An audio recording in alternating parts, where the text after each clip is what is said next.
ha guiado tu camino y a tu lado siempre está. Sus promesas cumplirá y a su tiempo lo verás. Eres parte del pueblo de Dios, Él te levantará, te restaurará y tu victoria llegará. Fuiste llamado y escogido, a su voz has respondido. Es tiempo de creer. Centro Victoria, nacimos para vencer. Pero lamentablemente la historia es un poco distinta y hoy tengo ganas de contarles un poquito. ¿Está bien? Sí. Vamos a ver. ¿Qué se celebra el 15 de septiembre en Costa Rica? La independencia de España. ¿Y el 14? El día de los faroles. ¿Qué son los faroles? En realidad, como casi todo lo que nosotros vivimos de cuentos. Costa Rica en realidad, en esa época, vamos a ver, no sé ni cómo empezar porque es tan complejo, pero es que en realidad América nunca fue una colonia española, para empezar por ahí. América nunca fue una colonia española. Tenían colonias Francia, tenía colonias Inglaterra, tenía colonias Holanda, otros países. América era considerado como una provincia de España, como parte de España. Una parte tan poco importante que tuvieron que pasar más de 340 años para que un rey español quisiera dignarse poner el pie en algún país de América. Fue Juan Carlos I. Era una provincia lejana, pero la gente que nacía aquí eran españoles. Y la sociedad esta que vivíamos nosotros, de esa época que le llamamos la época colonial, era una sociedad muy clasista, muy estratificada socialmente. Entonces había una clase alta que se les decía los chapetones, probablemente no han oído la palabra nunca. Chapetones eran españoles, o sea, gente que había nacido en España y se vino para acá. Esos aquí se casaban con españoles o españolas y tenían hijos. Los hijos de españoles que nacían en América, en cualquier país de América, no eran chapetones, eran criollos. Entonces la clase más alta eran los chapetones. La segunda clase eran los criollos. Los criollos que no conocían España y aquí pues se casaban o tenían hijos con gente de acá, y entonces esos hijos que nacían eran mestizos, ya no eran criollos porque no eran 100% españoles. Entonces teníamos chapetones, teníamos criollos, teníamos mestizos. Después de los mestizos venían los indígenas, después de los indígenas venían los negros, esclavos, y las diferentes mezclas entre indio y negro, indio y mestizo, mestizo y negro, aquello era un sancocho. Depende del color de la piel, así era su posición social. Y todavía ocurre hoy así en muchos países de América Latina, muchísimos, todavía, no hemos logrado superar eso. En América del Sur se libraron algunas guerras, no contra España. Recuerde que nosotros no éramos tan importantes. Las guerras eran contra destacamentos de tropas españoles que había acá. Los ejércitos de España estaban en Europa y en esa época, no sé por qué estoy contando eso, pero tengo unas ganas de hablar hoy que tal vez a usted no le importe nada, pero es interesante. En esa época, Francia, que es un imperio, ataca a España y las tropas francesas entran a España. Y entonces alguna gente en América Latina que habían estado en Europa, como Simón Bolívar y como algunos de ellos, aprovechan la circunstancia de que las tropas españoles están combatiendo contra los franceses y se están matando allá en Europa y no pueden mandar refuerzos y se levantan a pelear. ¿Contra quién pelean? No contra los ejércitos de España. Estos pelean contra los criollos, contra los mestizos. Lo que hubo en América Latina no fue una guerra de independencia contra España, como nos han contado, fue una guerra civil, fue una guerra entre gente nacida acá, donde los más bajos en la escala social, los mestizos, los indios, los negros, se unían, era para quitarse encima a los criollos. No sé si me estoy explicando. Pero a nosotros nos contaron otra historia heroica, que no fue así, fue una guerra civil, fue una matanza entre gente nacida toda aquí en América. Y luego en Costa Rica ni eso tuvimos. Costa Rica en esa época era una provincia, una parte insignificante, y dependíamos básicamente de la Capitanía General de Guatemala, y la Capitanía General de Guatemala dependía del Virreinato de México. O sea, México tenía un virrey, Perú tenía un virrey era como el segundo al mando después del rey de España, porque todo esto era parte de España, eran como gobernadores. Y cuando en México ocurre lo mismo que ocurrió en Sudamérica, hay una lucha y deciden que van a aprovechar la circunstancia histórica del conflicto que hay en Europa contra Francia para quitarse definitivamente el yugo de encima. ¿El yugo de quién? De los mismos que los estaban oprimiendo, que eran nacidos en América, eran criollos. Y tan es así, y quiero que me ponga atención a esto, que cuando en México logran quitarse de encima todo el yugo europeo, México incluso estuvo gobernado por franceses, por Maximiliano y por Carlota. Los que han ido a México, al Distrito Federal, y han ido al castillo de Chapultepec, ahí vivieron, eran emperadores franceses. Pero la cosa es que cuando México se independiza, entre comillas, se levanta un hombre, un criollo mexicano, Agustín de Iturbide, y se proclama emperador de México. Y Costa Rica, que nunca peleó, a nosotros nos llega nada más la noticia de que la gente de la cual dependíamos, que es el Virreinato de México, que no dependíamos directamente de España, o sea, éramos tan poquitos que eclesiásticamente dependíamos de Nicaragua. Costa Rica no tenía obispos, dependíamos del único obispo que había en León, en Nicaragua. Y administrativamente dependíamos de la Capitanía General de Guatemala y políticamente del Virreinato de México. Cuando nos llega la noticia, en Costa Rica se dividen las opiniones porque nadie quiere ser independiente, no saben qué hacer. O sea, no se conocen las palabras libertad, democracia, independencia, nada de eso existía. Y entonces una gran parte de la población de Costa Rica lo que decide, o de los dirigentes de Costa Rica, es que debemos anexarnos al imperio de Agustín de Iturbide. No que queremos ser libres, y cantamos que queremos ser libres, no siervos menguados, pero no tenemos ni la menor idea de qué fue lo que realmente pasó. Y a Costa Rica, como no había Facebook ni teléfono en esa época ni nada, las noticias venían a caballo o a pie. La noticia de lo que estaba pasando en México fue llegando acá mucho después de septiembre. Es mentira que llegó nadie con un desfile de antorchas desde México a darnos la noticia. Y cuando llegó la noticia a Cartago, que era la capital, nadie sabía qué hacer. Entonces tomaron una decisión que es famosa porque refleja mucho la idiosincrasia de nosotros. Dijeron: vamos a quedarnos queditos y no vamos ni a ser independientes, ni de Iturbide, ni de nadie, hasta que se aclaren los nublados del día. No sé si ha habido la expresión, hasta que se resuelvan la situación. O sea, que otros decidan por nosotros. Y eso es más o menos nuestra forma de ser. Cuando hay que tomar alguna decisión, nos hacemos los chanchos hasta que se aclaren los nublados del día. Y cuando ya se ha resuelto, entonces tomamos partido. Entonces es muy lindo ir a ver las bastoneras y hacer faroles y toda esa vaina y celebrarlo, pero entiendan que no es la historia como nos la han contado. Dicho todo esto, vamos a empezar hoy a predicar. ¿Parece bien? ¿Sí? ¿Sí les parece bien? Muy bien. Quisiera ponerles una, no sé si Marlon me podrá ayudar, o alguien que esté ahí en los controles me puede ayudar. Hay un poema que se escribió alrededor del año 1900. Últimamente he estado poniéndoles un poco de canciones y poemas y todo. Parece raro, pero es que yo creo que la iglesia no debería ser solo para tocar la pandereta ni rezar el rosario, que deberíamos de educarnos también un poquito. Y este es un poema muy interesante porque lo escribió un vecino de nosotros, un nicaragüense, que vivió en Costa Rica, por cierto, Rubén Darío, y él inició todo un movimiento poético que tocó el mundo entero, que se llama el modernismo. Cuando les quede tiempo, traten de leer algo de él porque es muy bueno.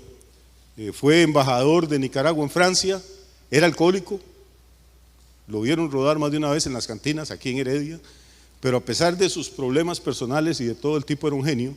Y entre los poemas que escribió uno que me gustaría que usáramos hoy como punto de partida para empezar a meditar. Se llama Lo Fatal. ¿Alguien lo conoce? Jesús tenga misericordia de nosotros. Lo fatal empieza diciendo, no sé si lo tienen ahí. No. Fue escrito hace 100 y pico de años para que lo tengan en cuenta. Y empieza diciendo algo como esto. Dice, dichoso el árbol que es apenas sensitivo y más la piedra dura, porque ésta ya no siente. Pues no hay dolor más grande que el dolor de ser vivo, ni mayor pesadumbre que la vida consciente. Vamos a ir meditando, no solo oyéndolo, a ver si rima o no, sino dice, dichoso el árbol que es apenas sensitivo y más la piedra dura, porque ésta ya no siente. Pues no hay dolor más grande que el dolor de ser vivo, ni mayor pesadumbre que la vida consciente. Es como muy diferente de lo que uno piensa, ¿no? Él considera que la vida es un dolor, una pesadumbre. Dichoso el árbol, voy de nuevo, que es apenas sensitivo y más la piedra dura, porque ésta ya no siente. Pues no hay dolor más grande que el dolor de ser vivo, ni mayor pesadumbre que la vida consciente. ¿Por qué considera Rubén Darío que la vida es un dolor y una pesadumbre y que es mejor ser un árbol de guayaba o ser una piedra que ser humano? O sea, ¿por qué este hombre podía considerar eso? La segunda estrofa dice, ¿cuál es la razón por la que él cree eso? Dice, ser y no saber nada, y ser sin rumbo cierto, y el temor de haber sido y un futuro terror, y el espanto seguro de estar mañana muerto, y sufrir por la vida y por la sombra y por lo que no conocemos y apenas sospechamos, y la carne que tienta con sus frescos racimos, y la tumba que aguarda con sus fúnebres ramos. Ya, el poema es espectacular, pero ¿qué es lo que lo atormenta realmente a él? Lo que lo atormenta es pensar que está vivo y saber que se va a morir. Mientras que el árbol de guayaba no sabe que algún día lo van a talar o que le puede caer un relámpago encima, y la piedra mucho menos tiene conciencia de nada. Para Rubén Darío lo terrible de la vida es estar vivo y saber que esto se va a acabar. Que no importa lo joven que usted esté, que no importa lo inteligente que sea, que no importa si es ateo o es muy religioso, que no importa si es buena o mala persona, bonito o feo, rico o pobre, tarde o temprano, la fiesta se acaba. Y mientras tanto dice, hace la contraste ahí, dice, la carne que tienta con sus frescos racimos y la tumba que aguarda con sus fúnebres ramos. He tenido una sensibilidad muy especial, como le digo. Y lamentablemente la mayoría de seres humanos tratamos de evadir esta realidad.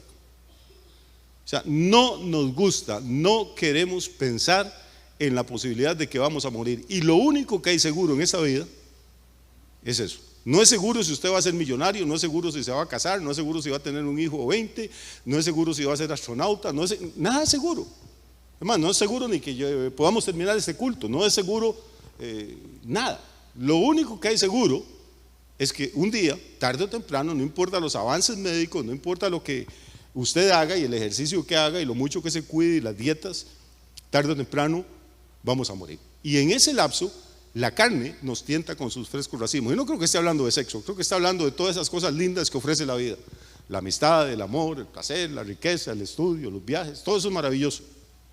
Y nos enredamos tanto en esas cosas como para anestesiarnos, para olvidarnos de que todo tiene un final. Los padres a los que amamos, los hijos a los que queremos, el esposo, la esposa, los amigos, todo acaba, los reyes y los mendigos. Para los que juegan ajedrez, ¿alguien juega ajedrez aquí? Dice que el ajedrez es una lección de vida, porque al terminar la partida, el peón y el rey terminan en el mismo cajón.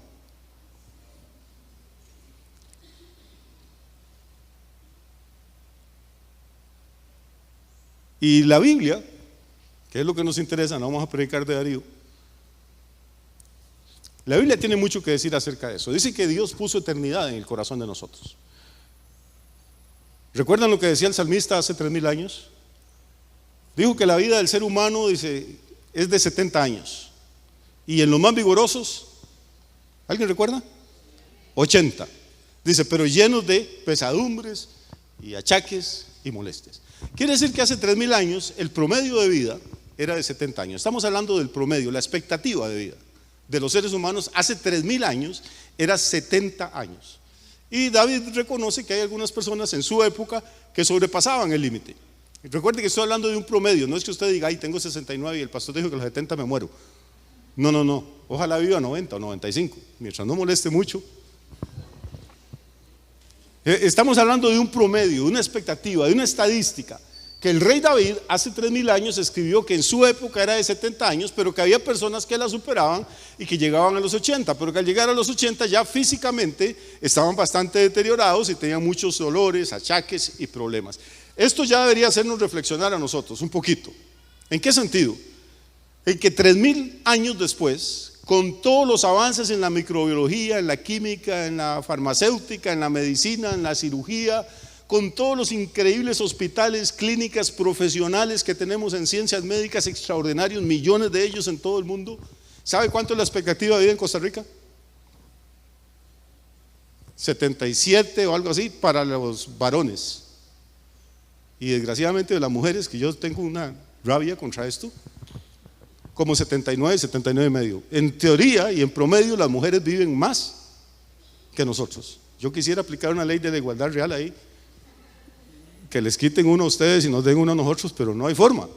Así estamos hechos biológicamente. Ustedes viven más que nosotros.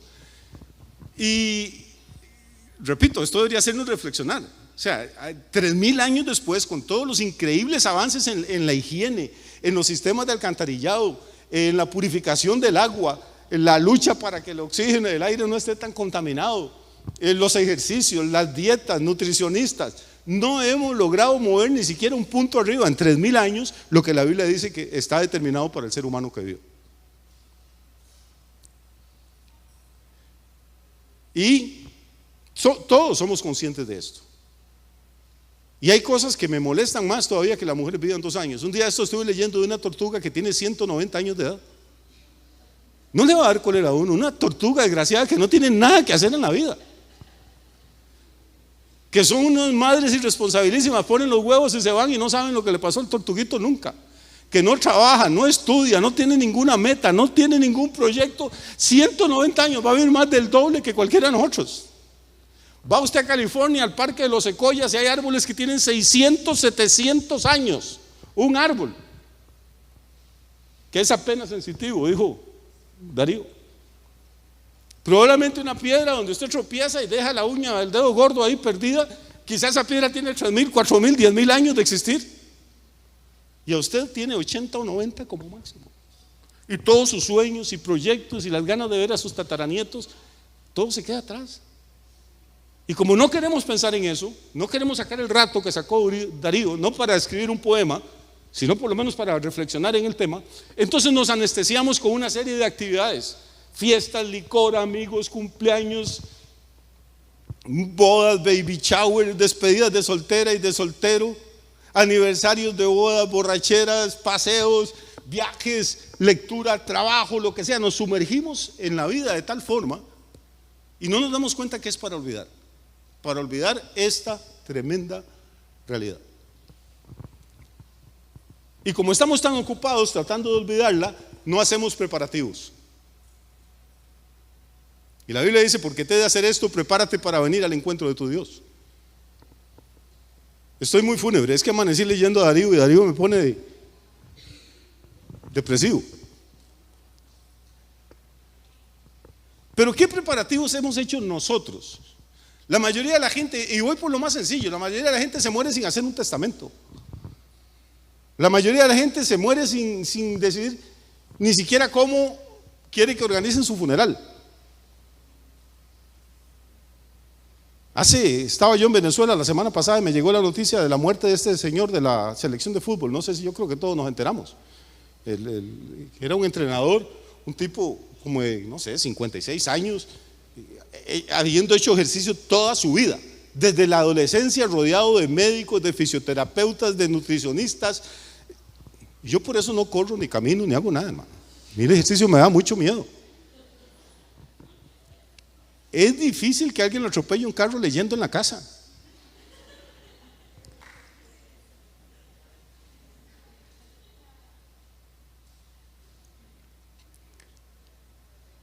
Pero imagínese, estar usted viendo un partido feliz con sus compañeros, con sus amigos de toda la vida, y de pronto, ¡plum! El corazón toma la decisión de que ya no quiere latir más y usted cae desplomado. Y eso fue todo, ningún preparativo. Bueno, espero que lo haya hecho. Y entonces uno se pone a pensar, si Dios existe, y si Dios es sabio, y si Dios es real, y si Dios tiene un propósito como creemos a través de la Biblia que lo tiene para nosotros, ¿qué sentido tiene traerlo a uno a este mundo? Somos los cachorros más indefensos de todos los cachorros. Un perrito recién nacido, hermano, lo tira al río y nada. Una yegua pare un potrito y el animalito cae al suelo con las patitas temblando, y 5 minutos después se endereza, corre y busca a la mamá y se pega a la ubre y empieza a alimentarse. Uno nace, hermano, el ser humano nace y es el bebé más indefenso que usted se puede imaginar. No sabemos hacer nada, sin pelos, sin dientes. Y todavía la enfermera lo mira a uno y dice que salió igualito al papá. El papá cuando tenga 90 años. Y uno hincha el pecho como un pavo real. Y dice, ¿verdad que sí?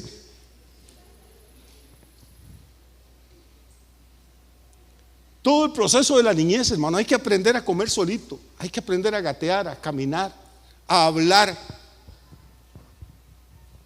Y cuando ya usted tiene 5 o 6 años y medio se defiende solito, lo sacan de la casa, que era como su nido de seguridad, y lo meten al kinder o a la escuela, y empiezan a llenarle la cabeza de información y pruebas y exámenes y estrés. Y después llega la adolescencia, llega uno al colegio. Y la adolescencia es una época terrible, hermano, de inseguridades, de complejos, de temores, que uno no está seguro de nada. Se ve el espejo y se ve tan feo y se mira salir algo alguna vez en la vida y le sale una espinilla y termina de matarlo. Y después llega a la universidad, ¿qué voy a estudiar, por Dios? Si es que sacó el quinto y la familia tiene dinero para mandarlo a la universidad. 5 o 6 años más rompiéndose la cabeza para salir a trabajar, a lidiar con jefes, con colegas, con subalternos, con clientes, con pacientes. Y ahora ya usted tiene un futuro asegurado. Sí, tiene 30 años de trabajar como esclavo, con horarios, no puede ir donde quiera, no puede dormir hasta la hora que quiera, tiene que trabajar para ganarse el sustento. Y a los 30 años, ya usted tiene en esa época más o menos 58, 60, lo jubilan, le dan un reloj y una carta de agradecimiento y lo mandan para la casa a que le estorbe a su mujer o a su marido que tienen 30 años de estar solos.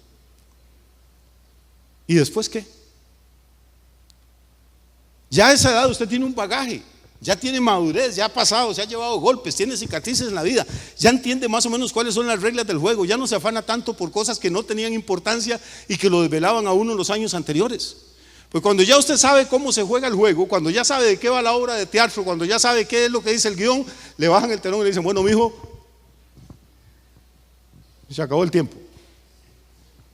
Y los 30 años que trabajé y tanto que me maté, hay gente que se jubila y se muere un año después. Y algunos no duran el año. Y uno dice, ¿qué sentido tiene la vida entonces? Si esto es todo, ¿para qué nos creó Dios? Para pasar por todo este periodo de aprendizaje, y cuando uno cree que ya sabe algo, le jalan el mecate y se acabó la fiesta. Y la tumba que aguarda con sus fúnebres ramos. Eso es el propósito de la vida. Si ese es el propósito, ¿para qué estudiar? ¿Para qué trabajar, hermano? Llévela suave, igual come el indigente que está ahí en la calle. Recuerda el muchacho que nunca trabajaba en el campo. Papá salía a volar machete, a sembrar maíz, a sembrar frijoles, a cosechar, y el hijo guindando una hamaca como 18 años. Y el papá le dijo un día, ¿por qué usted no hace algo con su vida? Mire, levántese, matricúlese, vaya al colegio, termine de estudiar. Y el hijo le dijo, papá, ¿y para qué voy a ir al colegio? Bueno, pues hijo, saca el bachillerato, y cuando tengo bachillerato, ¿qué? Le dice, hijo, hacemos un esfuerzo y usted va a la universidad, 4 o 5 años, saca su título, y cuando saco el título, ¿qué? Hijo, pues va a trabajar y tener una profesión, 25, 30 años. Y después de que ¿qué, papá? Dice, pues después se jubila y descansa, ya, tranquilo. Dice, papá, eso es lo que estoy haciendo ahora. O sea, ¿para qué todo ese proceso si al final todos vamos a terminar igual? Si no hay más, si no hay nada más, si no hay expectativa de una vida más allá, ¿qué clase de Dios es? ¿Qué sentido del humor más amargo, más horrible? Hacer que una tortuga viva el doble o el triple de lo que yo voy a vivir, hacer que un árbol viva 10 o 15 veces lo que va a vivir, lo que vivió Albert Einstein, o lo que va a vivir, lo que vivió la Madre Teresa, lo que vivió cualquiera de estos hombres y mujeres que han contribuido con la humanidad. Pero la Biblia, amigo, tiene una esperanza.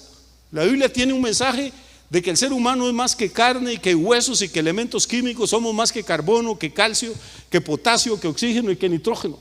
La Biblia dice que cuando Dios creó al hombre, sí es cierto, lo creó con elementos de la tierra, pero que sopló en él algo, sopló aliento de vida. Somos una mezcla extraordinaria de química y espíritu. Somos una mezcla extraordinaria. Y por eso en el fondo de todo ser humano, por más ateo, por más agnóstico, por más incrédulo o escéptico que sea, todo ser humano se rebela contra la idea de que la tumba es el final de todas las cosas. Es esta angustia la que motivó, inspiró a Rubén Darío a escribir Lo Fatal. Él no conocía la Biblia probablemente, o sí se la conocía porque era un hombre que leyó bastante, pero quizá no era creyente, no tenía la esperanza que tenemos nosotros. Y cuando estoy hablando de esperanza no estoy hablando de temor. Yo no tengo ningún temor a morirme y creo que ustedes tampoco. No tengo ningún interés en morirme tampoco. Siempre le hago la aclaración al Señor que nos está oyendo de que no se precipite. La vida es muy bonita y tiene luchas y lágrimas y momentos difíciles, pero vale la pena vivirla. Pero hay que vivirla con la convicción, con el entendimiento, con la revelación de que un día esta etapa se va a acabar. Y que aunque nuestro cuerpo está destinado a volver al polvo como era, nuestro espíritu está destinado a volver a Dios, que lo dio. Y esta es la esperanza de los creyentes, esta es la esperanza bienaventurada de la que habla el apóstol Pablo. ¿Tenemos esto claro o no lo tenemos? ¿Cómo se logra eso?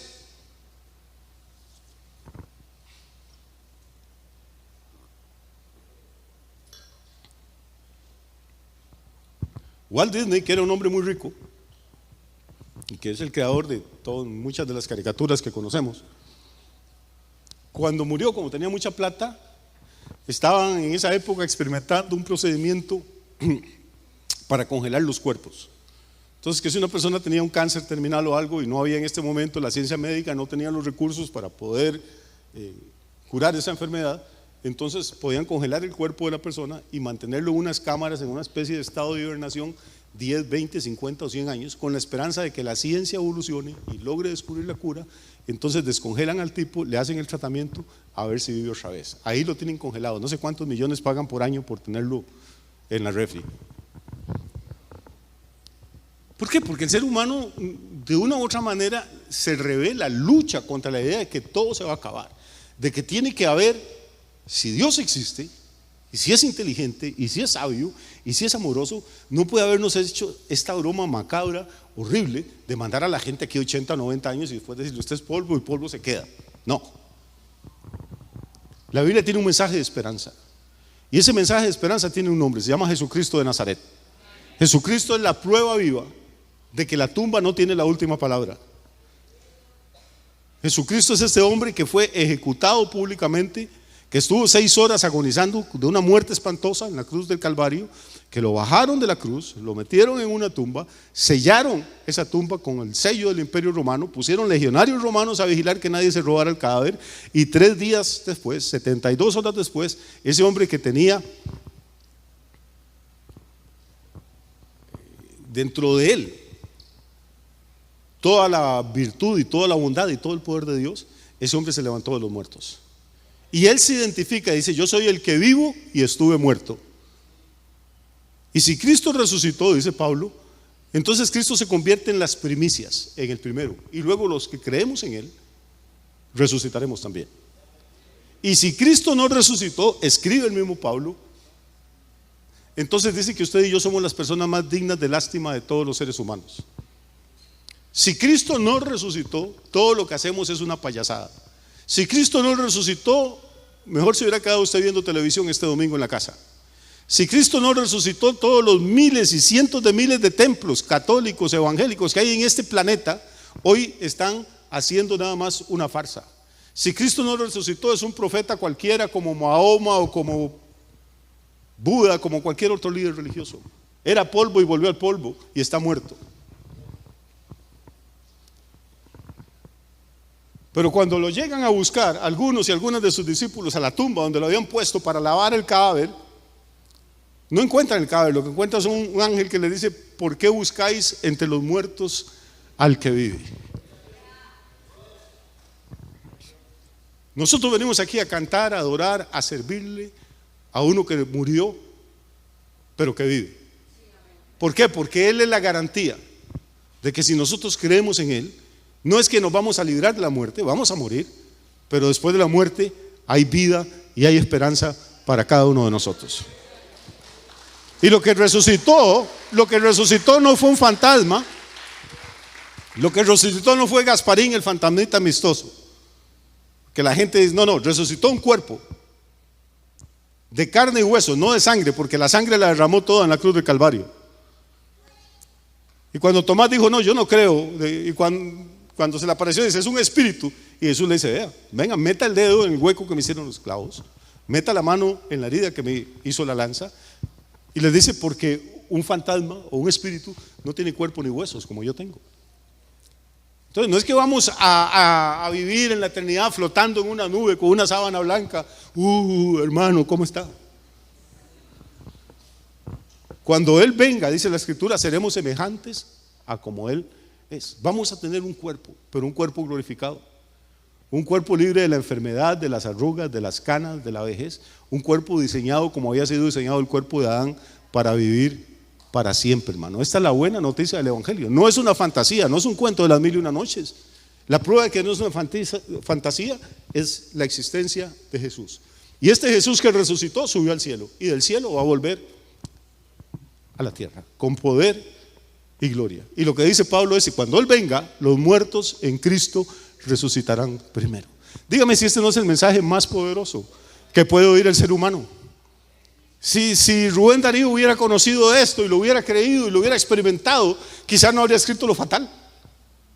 Quizás le habría dado gracias a Dios por haberlo traído a la existencia, y sabiendo que a pesar de que esa existencia terrenal se acaba, Dios tiene algo glorioso, eterno para cada uno de nosotros. Por eso el Evangelio se llama la buena noticia. Trabaje, cásese, tenga novio o novia si está soltero.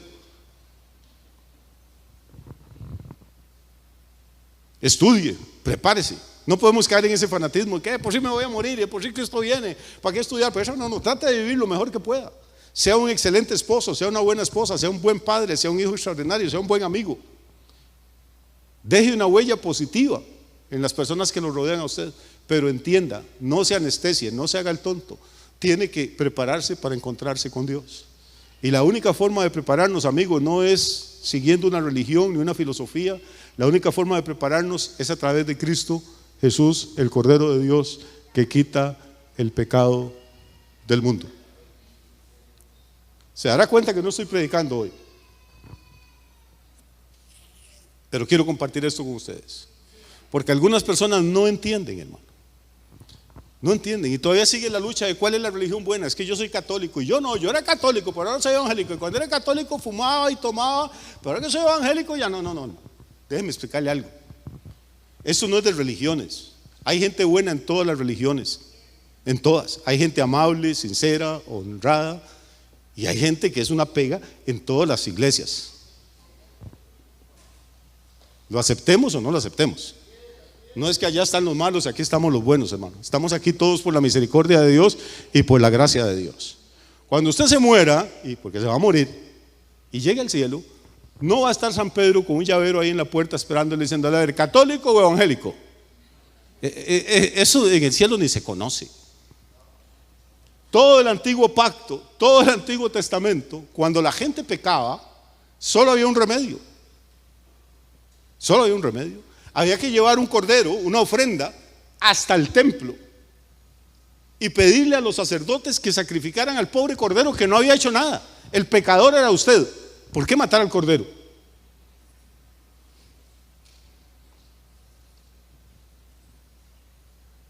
O sea, el cordero no ha hecho nada, ¿por qué matarlo? ¿Se acuerdan? Le conté la historia, ¿verdad? Del matrimonio, que estaban sentados ahí en un pollo, los viejitos, cumplían 50 años de casados.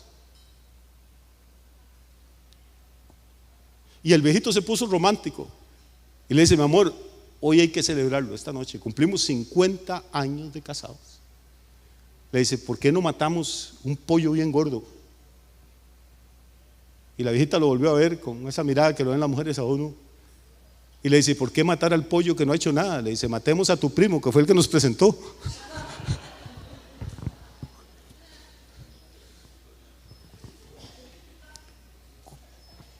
Y solo a las hermanas les hizo gracia, pero ellas entienden. ¿Por qué matar al cordero que no ha hecho nada? Porque Dios está enseñándole una lección práctica, una lección objetiva a su pueblo. Es necesario que muera un sustituto para que el pecador no muera, porque el Dios de la Biblia no quiere que el pecador muera. Y entonces le enseña que puede ofrecer un sustituto. Ahora, no cualquier sustituto, tenía que ser un cordero, y no cualquier cordero. El cordero tenía que ser sin mancha, sin defecto. No recuerdo ahorita exactamente y no quiero mentir, pero no recuerdo el número de puntos que revisaban los sacerdotes cuando el pecador llegaba con el cordero para sacrificarlo. Le revisaban las puntas de las orejas al animalito, le abrían la boca para ver cómo tenía las encías, las pezuñas. No podía tener una herida, una mancha, un defecto. Lo revisaban de la cabeza hasta las patas. Y solo si los sacerdotes decían, está bueno, está perfecto, el tipo podía seguir adelante, ponía las manos sobre el cordero y otro sacerdote degollaba al cordero. Y uno dice, hombre, qué fácil que era. No, hermano, no era fácil. Primero, que usted no podía llevar el cordero donde le daba la gana, tenía que llevarlo al templo. Y solo había un templo en todo Israel, en todo el país, el templo de Jerusalén. Dios nunca ha permitido que haya dos templos. Por eso lo que nosotros tenemos ahora no son templos. Ni esta cosa donde nos reunimos es un templo, ni la catedral es un templo. Son lugares de reunión. Templo solo Dios ha admitido uno, el templo de Jerusalén, punto.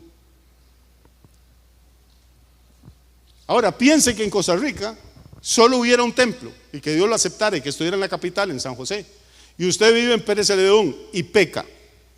¿Qué tiene que hacer?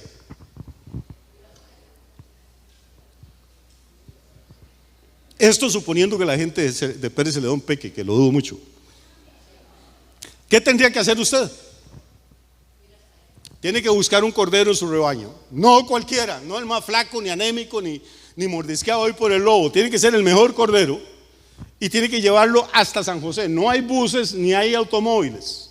¿Cómo lo lleva? Ahora, de aquí a San José le puede pasar cualquier cosa a ese cordero. Se puede despeñar ahí en la vuelta de las monjas, puede chocar con Rona Danta, le puede pasar de todo y usted pierde el viaje. Además, no es fácil, hermano. Los vecinos lo están vigilando a uno y los vecinos dicen, este tipo es pastor y este mes lleva 7 corderos. ¿Qué estará haciendo? A este paso se va a quedar sin rebaño. Las mujeres, algunas, no puedo generalizar, tienen una cosa que se llama el don de sospecha. Y su mujer lo ve y dice, qué raro, ya José lleva 3 corderos esta semana. Y curiosamente la semana pasada vino una vecina nueva ahí que la veo medio chingoleta y alegrona. ¿Qué estará pasando? Y ya empieza el diablo, hermano, a meter cizaña. Por esa razón, ¿me siguen aquí o ya los dormí? Por esa razón, usted encuentra en el Nuevo Testamento que alrededor del templo había toda una industria floreciente, había un comercio de hombres y mujeres que se dedicaban a 2 oficios. Uno, a cambiar monedas, lo que la Biblia llama los cambistas. ¿Por qué? Porque muchos judíos vivían en el extranjero y traían sus ofrendas a Jerusalén. Pero las monedas que acuñaba el Imperio Romano o los demás imperios traen una efigie, una imagen, la cara del César. ¿Se acuerda que Jesús dijo una vez, deme una moneda? ¿De quién es esta cara? Del César, le dijeron. Entonces dele a César lo que es del César y a Dios lo que es de Dios. Y la ley de Moisés prohíbe hacer imágenes de ninguna cosa arriba en el cielo, ni abajo en la tierra, ni debajo en la tierra. Y estas monedas tenían imágenes. Entonces esas monedas no podían entrar al tesoro del templo porque eran inmundas. Entonces estos cambistas, que no eran tontos, ponían sus mesitas ahí frente al templo y cuando la gente llegaba y decía, bueno, aquí traigo el equivalente a, no sé, a 1000 denarios para ofrendar a Dios. El cambista los veía y decía, mira, no, pero estos denarios traen la imagen de César o traen la imagen del rey en Babilonia o lo que sea. Y dice, no puedes entrar al templo con eso, pero te las cambio, te doy 500 denarios en monedas israelitas. Y entonces la gente se arruinaba y las ofrendas que llegaban al templo eran cada vez más pequeñas, aunque la gente traía ofrendas cada vez más generosas, porque de camino los cambistas se dejaban la mitad o más. Por eso usted ve que Jesús, que dijo: aprendan de mí que soy manso y humilde de corazón, agarró a patadas las mesas de los cambistas y cogió un látigo y los hizo echados y armó un escándalo. Tal vez ahora podemos entender por qué fue que pasó eso. Jesús está indignado porque dijo: la casa de mi padre debe ser llamada casa de oración, y ustedes la han hecho una cueva de ladrones. Eso eran los cambistas. Y había otros señores que no les daba por las finanzas, pero les daba por la ganadería. Entonces criaban rebaños de corderos destinados al sacrificio, no a comérselo. Ellos cuidaban estos corderos de que no se lastimaran con espinas, de que no les pasara nada, los cuidaban, eran corderos espectaculares. Entonces usted, en vez de agarrar el corderito desde Pérez Celedón y llevarlo hasta Jerusalén, era más fácil viajar a Jerusalén con efectivo y comprar ya el cordero allá. ¿Sí me estoy explicando? No, pues ya ese cordero tenía garantía de que iba a pasar el examen, pasaba el RTV.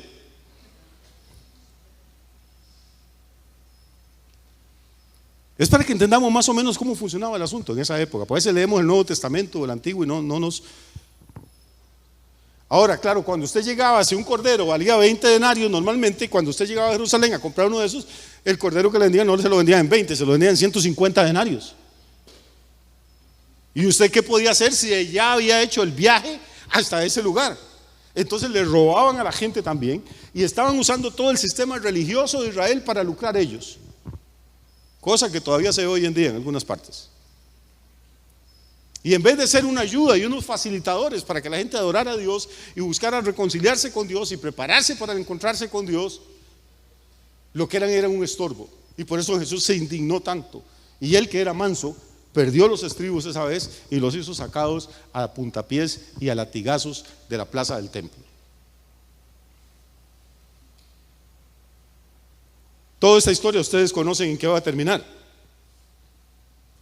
Cuando Jesús aparece públicamente cuando tiene 30 años de edad y va que Juan el Bautista lo sumerge en las aguas del río Jordán, cuando Juan lo ve, Juan extiende la mano, es movido por el Espíritu Santo, extiende el dedo y lo señala y dice: este es el Cordero de Dios que quita el pecado del mundo. La gente hoy en día va a sus iglesias y comulga: Cordero de Dios, no entienden lo que están diciendo. Pero todos los que estaban ese día ahí eran judíos y ellos entendían que había que buscar un cordero perfecto para poder tener acceso a la presencia de Dios. Y cuando Juan extiende la mano y dice: este es el Cordero de Dios, ellos no están viendo un cuadrúpedo, no están viendo un animal, están viendo un hombre de 30 años de edad, pero entienden que ese es el que tiene que morir como sustituto para que ellos puedan tener acceso a la presencia del Padre.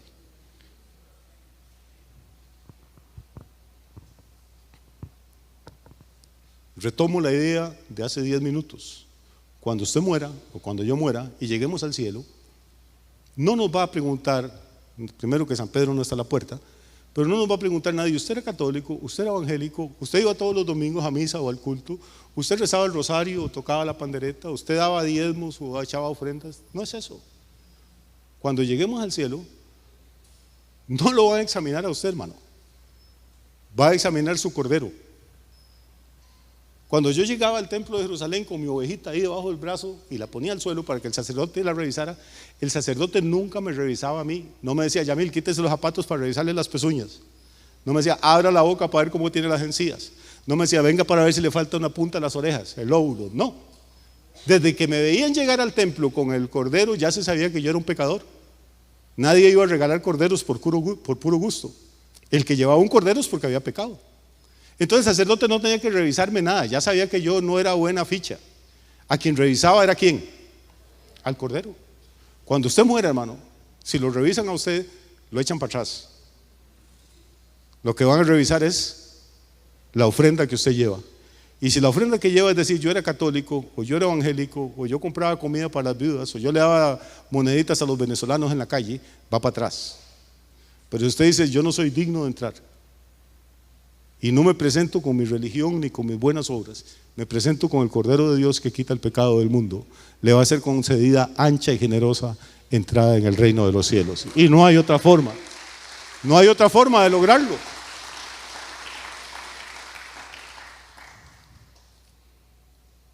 Él es nuestro sustituto, Él es nuestra paz. Él es nuestra reconciliación con el Padre. Él es nuestra esperanza de que más allá de los afanes y las luchas de esta vida hay una eternidad que ni siquiera nos podemos imaginar cómo es, porque la Biblia dice que cosas que ojo no vio, ni oído yo, ni han subido en corazón de hombre, son las que Dios ha preparado para los que le aman.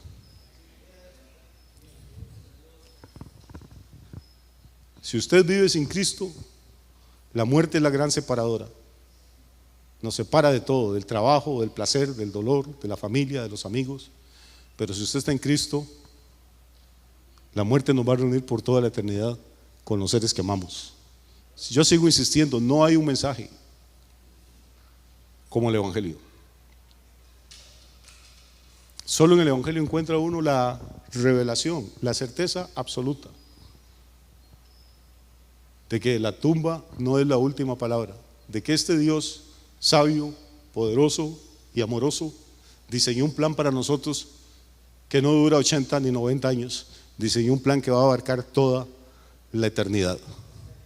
¿Y qué clase de plan es? No tengo ni la menor idea, pero si esta vida es linda, la otra tiene que ser gloriosa.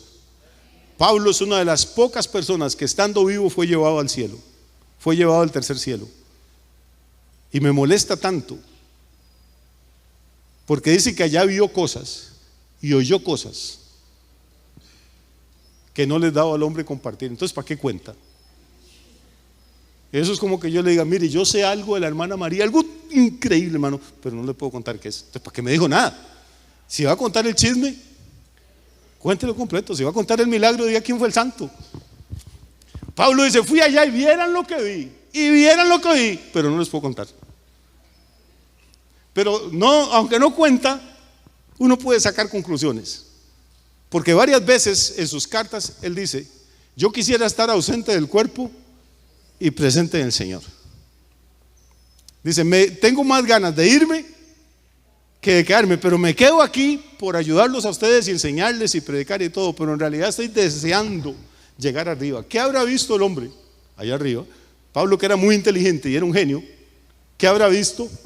Que lo que había aquí en la tierra, para él, que tenía cultura, que tenía la ciudadanía romana, que tenía recursos económicos, que había viajado, que había leído, Pablo dice, para mí todo eso es basura con tal de ganar a Cristo.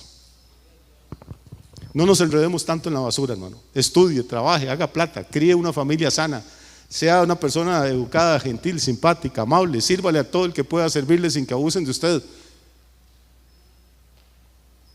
Pero entienda, todo eso es nada comparado con lo que Cristo tiene para usted. Amén. Sea fiel a Dios, lea la Biblia, ore, ayune, evangelice, haga todo. Pero entienda que no es por obras que va a entrar al cielo, porque no lo van a revisar a usted, van a revisar al Cordero. Que Dios les bendiga muchísimo esta mañana. Centro Victoria, nacimos para vencer.